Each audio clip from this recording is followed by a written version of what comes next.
नमस्कार, ओम शांति। स्वागत है दोस्तों हमारे कार्यक्रम द न्यू वुमन में। दोस्तों, भारतीय सभ्यता में माँ शब्द को सबसे ऊपर रखा गया है। माँ केवल शारीरिक संबंध का नाम नहीं, माँ एक शक्ति है जो जीवन को स्नेह, संस्कार और साहस से भर देती है। लेकिन अक्सर लोगों के मन में ये सवाल उत्पन्न होता है कि ब्रह्मा कुमारी बहनें ना तो खुद माँ बनी, ना तो गृहस्थी का अनुभव किया है, फिर भी वो मदरली क्वालिटीज़ पर कैसे मार्गदर्शन देती है। आज हमारे बीच एक ऐसी ही शख्सियत है जो 6 वर्ष की आयु से ब्रह्मा कुमारी से जुड़ी हुई है, जिन्होंने ब्रह्मा कुमारी के फाउंडर प्रजापिता ब्रह्मा बाबा और मातेश्वरी जगदम्बा जी से पालना भी ली हुई है।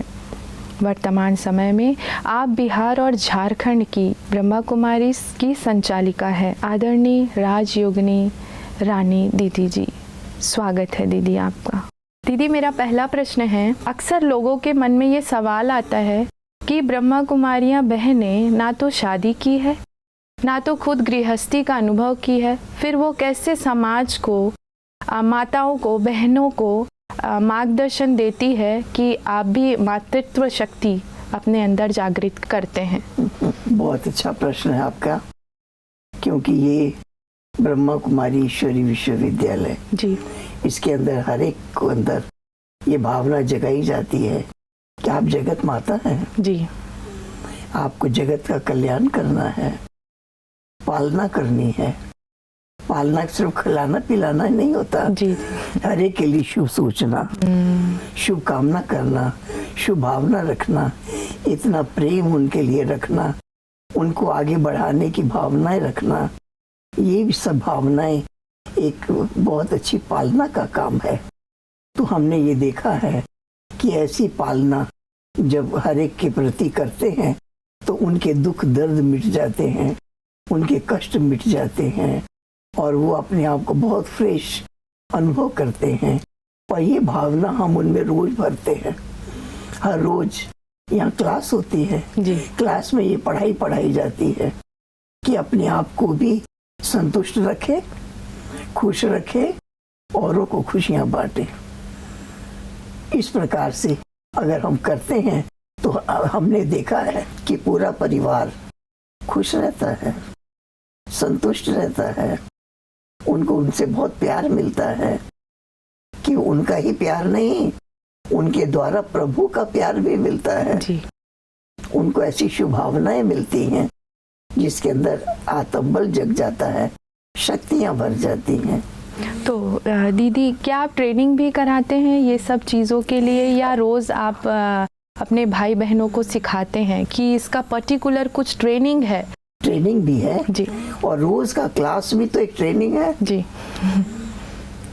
कोई अगर हमारे साथ अच्छा व्यवहार नहीं कर रहा है, हमें गाली दे रहा है, हमारी निंदा कर रहा है, उसके लिए भी शुभ भावना रखना, इसका कोई दोष नहीं है।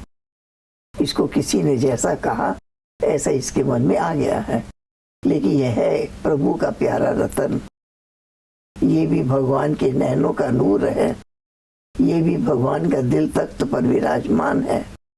ये भी अपने को भी पहचान जाएगा कि मैं शरीर नहीं आत्मा हूँ और परमात्मा की संतान हूँ। जब पहचान जाएगा तो शक्ति आ जाएगी। राजा का बेटा राजकुमार कहलाता है और भगवान का बेटा भाग्यवान। तो मैं भाग्यवान हूँ, ये अनुभव हम उनको कराते हैं तो हमने देखा है पूरा जीवन खुशी, संतुष्टता, सर्व के लिए शुभ भावना, शुभकामना भी व्यतीत होता है। दीदी, जैसे कि आपके विद्यालय में कहते हैं कि अगर आप इस विद्यालय से जुड़ेंगे तो आपको बाहर का नहीं खाना है, आपको शादी नहीं करना है, तो इस पर आपका क्या राय है? जैसा अन्न वैसा मन। बाहर का खाना इसलिए नहीं है क्योंकि लोगों के मन में विकारी भावनाएं रहती हैं। किस भावना से वो खाना बना रहे हैं, इसलिए उनके अंदर उनका अपना खान पान भी शुद्ध नहीं है, तामसिक भोजन करते हैं, कमाने की भावना है, कुछ गलत तरीके से भी उसमें सेटिंग कर लेते हैं जिससे कमाई ज्यादा हो, तो खाने वाले की बुद्धि पर इसका प्रभाव पड़ेगा। इसलिए जो परमात्मा की याद में रह के भोजन बनाते हैं, शुद्ध भोजन जिसमें प्याज लहसुन नहीं, जी, जिसमें कोई तामसिक भावना नहीं, भगवान के लिए बना रहे हैं, ऐसी भावना से बनाया हुआ भोजन जब सबको खिलाते हैं तो उनका मन तनाव मुक्त हो जाता है, खुशी से भर जाता है, आनंद से भर जाता है और तन में भी शक्ति आ जाती है, रोग मुक्त हो जाता है। ऐसा हमने देखा है। जी। और दीदी विशेष आप लोग ध्यान रखते हैं कि जितना हो सके कन्याएं ही टीचर्स बने या टीचर में रहे, तो उसका क्या कंसेप्ट है ऐसे? कन्याएं भी श्रेष्ठ जीवन है जी, पवित्र जीवन है और अगर वो इस ज्ञान को ग्रहण कर लेती हैं और अनेक आत्माओं का कल्याण करने की भावना जागृत कर लेती हैं तो उनका पूरा जीवन इस पुण्य के कार्य में लग जाता है। हम जब इस ज्ञान मार्ग में आए, मेरी उम्र 6 वर्ष की थी, ये ज्ञान मिला। 12 वर्ष की उम्र से मैं बहनों के साथ रहने लग गई और धीरे धीरे इस सेवा के क्षेत्र में आगे बढ़ते गई। आज 80 वर्ष की उम्र हो गई। तो दीदी आप 12 वर्ष की आयु से ही समर्पित हैं, तो आपको पढ़ने का मन नहीं किया, दुनिया देखने का मन नहीं किया? नहीं, मन नहीं किया जी, क्योंकि यही रहा कि भगवान आए हैं और हम सबको भगवान से मिलाएं। हमारा तन, हमारा मन, हमारा धन ऐसे पुण्य कर्मों में लग जाए ताकि जीवन सफल हो जाए और हमारा पूरा जीवन आनंद में बीता, सुख में बीता, प्रेम में बीता, सबके साथ रह करके भी हमारा मन कभी नाराज नहीं हुआ, कभी डिस्टर्ब नहीं हुए। क्या सोचते हैं आप ऐसा जो डिस्टर्ब नहीं होते आप? हमारा मन है कि हम सेवा करें, जी, हम सबको सुख पहुंचाएं। हम भोजन भी बनाए तो ऐसा जिससे भगवान की शक्ति उनको मिल जाए, जी, जी, वो आगे बढ़े, वो उनका जीवन भी श्रेष्ठ हो जाए। ऐसी शुभ भावना रखकर जब काम करते हैं तो वो पुण्य के खाते में चला जाता है, जीवन आनंदित हो जाता है। पूरे जीवन में हम कभी डिस्टर्ब नहीं हुए। क्या कारण है दीदी कि नहीं हुए? अच्छी भावना, जी, हर एक के प्रति किसी से बदले की भावना नहीं। कोई किसी ने अगर हमको कुछ कह भी दिया या हमारी किसी से निंदा भी कर दी तो भी हमारी उनके प्रति शुभ भावना। क्या संकल्प लेते हैं कि शुभ भावना आ जाता है मन में? यही संकल्प लेते हैं, ये भी शुभ कार्य में लगे हुए हैं तो इनके शुभ कार्य में हम सहयोगी बन जाएं, जी, इनको भी शक्ति मिल जाए, इनको आगे बढ़ने की हिम्मत आ जाए, भगवान का से शक्ति लेने का तरीका उनको सिखा दें, राजयोग सिखा दें। जी, जी, जी। तो जब उनके लिए शुभ भावना रखते हैं तो उनके अंदर वो उन्नति दिखाई देती है, वो आगे बढ़ते हैं और ऐसा नहीं कि किसी से ईर्ष्या, द्वेष, वैर, विरोध इस सब से मुक्त हो जाते हैं। सब के वो मुझे सहयोग देना है, जी, जी, ऐसी भावना। जैसे दीदी हमारी श्रोताएं सुन रहे हैं टीवी के माध्यम से हमें, तो उनको क्या ऐसा मंत्र देंगे जो वो अपने जीवन में उतार सके? हम यही कहेंगे जी, कि हम अच्छा करेंगे जी, तो अच्छा पाएंगे। हर व्यक्ति अपने कर्मों का फल पाता है। अगर हम औरों के लिए भी शुभ सोचेंगे, अगर हम उनको सहयोग की भावना रखेंगे, हम उनके प्रति भी अच्छी भावना रखेंगे तो हमारे को इसका फल मिलेगा कि हम सदा संतुष्ट रहेंगे, हम सदा प्रसन्न रहेंगे, हम सदा आनंदित रहेंगे, हम सदा निरोग रहेंगे। हमारी मन के अंदर एक ऐसी भावना जागृत होगी जिससे तन भी श्रेष्ठ रहेगा, मन भी उज्जवल रहेगा और औरों को भी हमारे से सहयोग मिलेगा। जी, तो इस प्रकार से हमारे अंदर कल्याण की भावना होती है तो हम सदा निश्चिंत रहते हैं। ये हमारा जीवन का अनुभव है, अपना भी अनुभव यही है। दीदी जैसे कि आपने सेवा की बात कही, दुनिया में सेवा उसको मानते हैं जैसे गरीबों को दान किया या गुरुद्वारे में जाके भोजन खिलाया, तो आप लोगों का सेवा और इनका सेवा में क्या अंतर है फिर? वो किसी को देना तो वो भी अच्छी बात है जी, लेकिन हम जो देते हैं शुभ भावना का ध्यान, ये पहचान कि हम हैं कौन, हम किसकी संतान है।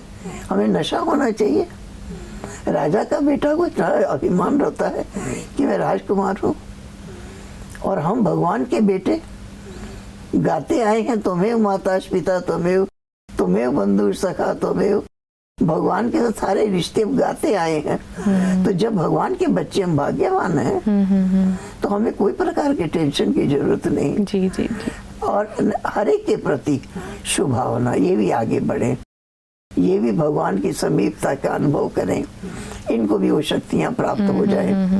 हर एक के प्रति जब शुभ भावना रहती है तो उससे मनुष्य मात्र का कल्याण होता है, शक्तियां आती हैं। दीदी, आपके जीवन का कुछ ऐसा अनुभव कि जैसे ही आप ज्ञान मार्ग में आए, आपको कुछ ऐसा अनुभव हुआ होगा, आपको लगा होगा यही परमात्मा है?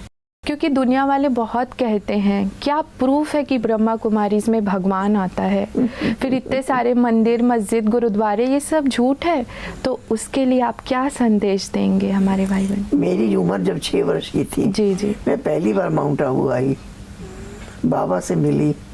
जब मैं बाबा के सामने जाके बैठी, मुझे इतनी आनंद की प्राप्ति हुई, इतनी शक्ति की प्राप्ति हुई, इतना आकर्षण हुआ कि मैं आकर्षित हो के बाबा की गोद में चली गई। बाबा ने गले लगाया, सिर पर हाथ फेर के वरदान दिए, और उन वरदानों ने मुझे सदा चलाते रहे।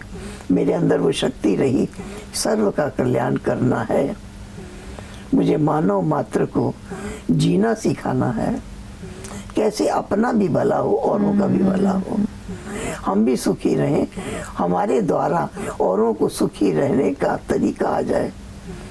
कोई व्यक्ति हमारे साथ कैसा भी व्यवहार करे, हम उनके लिए शुभ सोचें, हमारी उनके लिए शुभ भावना रहे, शुभकामना रहे, तो उससे हम बिल्कुल लाइट रहेंगे, हमारा मन कभी भारी नहीं होगा। हमारे जब मनुष्य की निंदा करता है या बदले की भावना रखता है तो उसका सिर में दर्द होता है, मन बुद्धि भारी हो जाता है। तो क्या सोचना है उस टाइम कि शुभ भावना निकले मन से? शुभ भावना कि इनके अंदर भी अच्छी भावना आ जाएगी, ये भी पहचान लेंगे, हम इनको भी इस तरह की जानकारी दे देंगे। ऐसी शुभ भावना रखने से हमने देखा है अनेकों के जीवन में परिवर्तन, उनके विचारों में परिवर्तन, उनके व्यवहार में परिवर्तन हमने देखा है।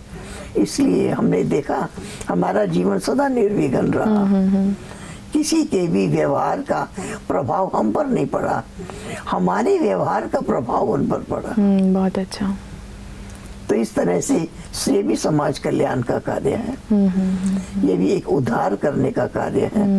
ये करने की यहाँ ट्रेनिंग दी जाती है कि अपने को भी बनाओ और ऐसा बनाओ कि दूसरे का भी भला हो जाए। जी जी जी।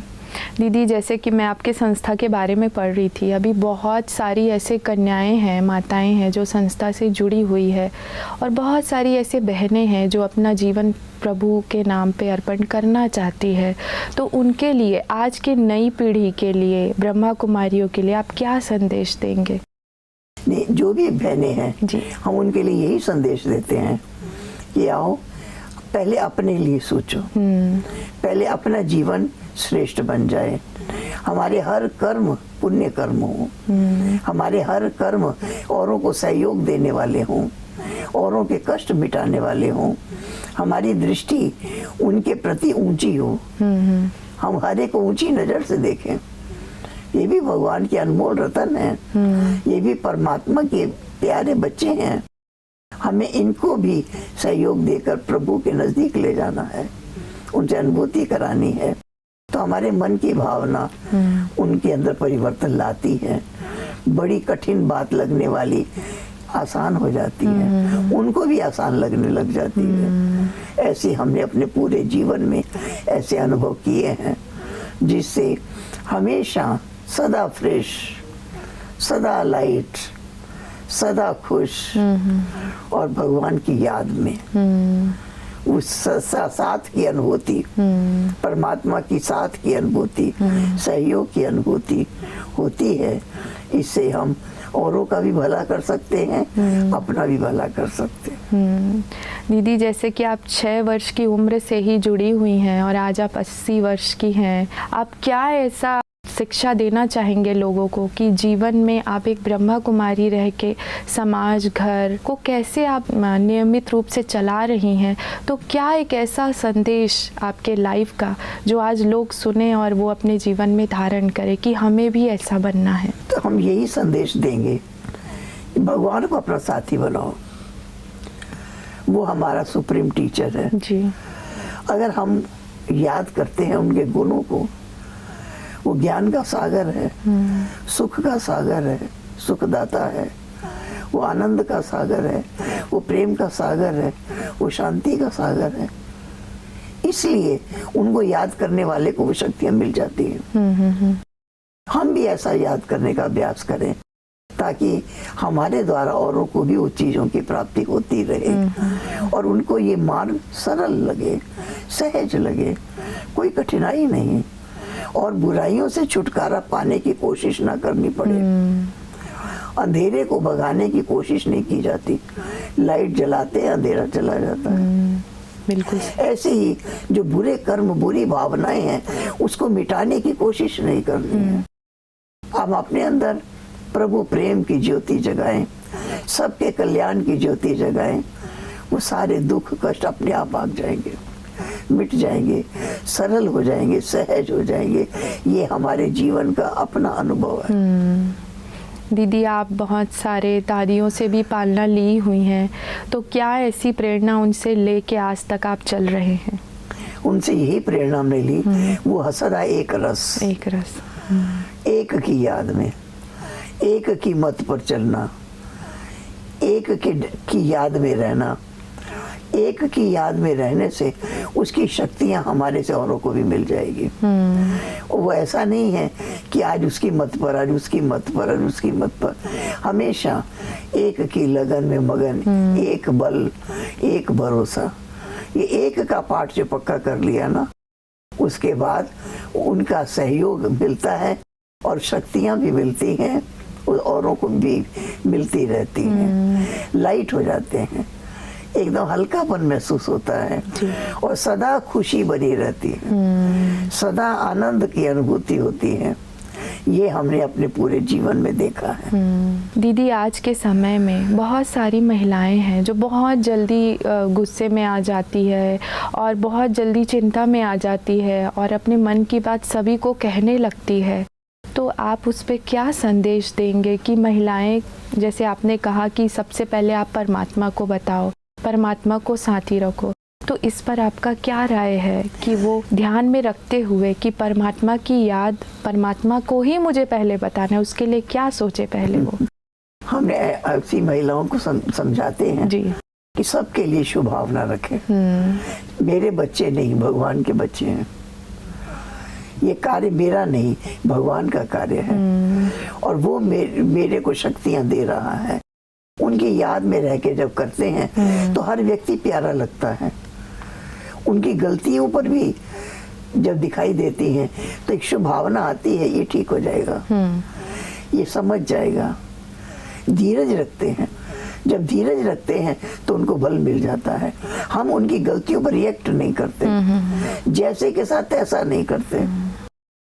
हम उनके प्रति अच्छी भावना रखते हैं, तो अच्छी भावना, जैसे बुरी भावना पहुंचती है एक दूसरे को, अच्छी भावना पहुंचती है। तो दीदी, आपने कहा धीरज, तो कब तक धीरज रखना है, इसका कुछ समय है?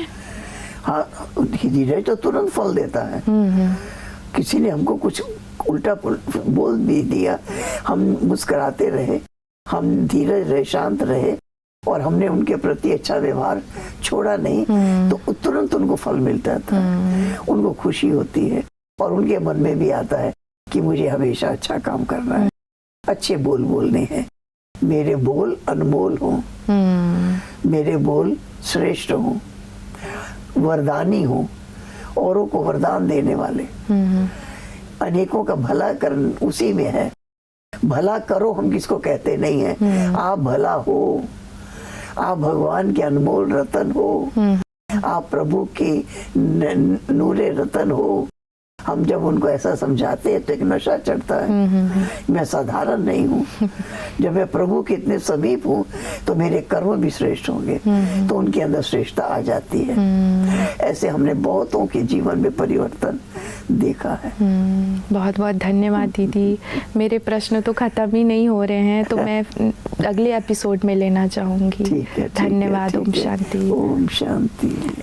तो साथियों, आज हमने दीदी से सीखा कि माँ की क्वालिटी हर एक में आ सकती है जब वो सभी के लिए शुभ भावना और शुभकामना रखेंगी। तब एक ब्रह्मा कुमारी बहन अपने जीवन में आत्मिक शिक्षा और ईश्वरीय ज्ञान से कैसे हजारों लोगों का जीवन परिवर्तन कर रही है, तो क्यों नहीं वो हर आत्मा की माँ हो। फिर से मिलेंगे एक नए विषय के साथ। तब तक के लिए नमस्कार। ओम शांति।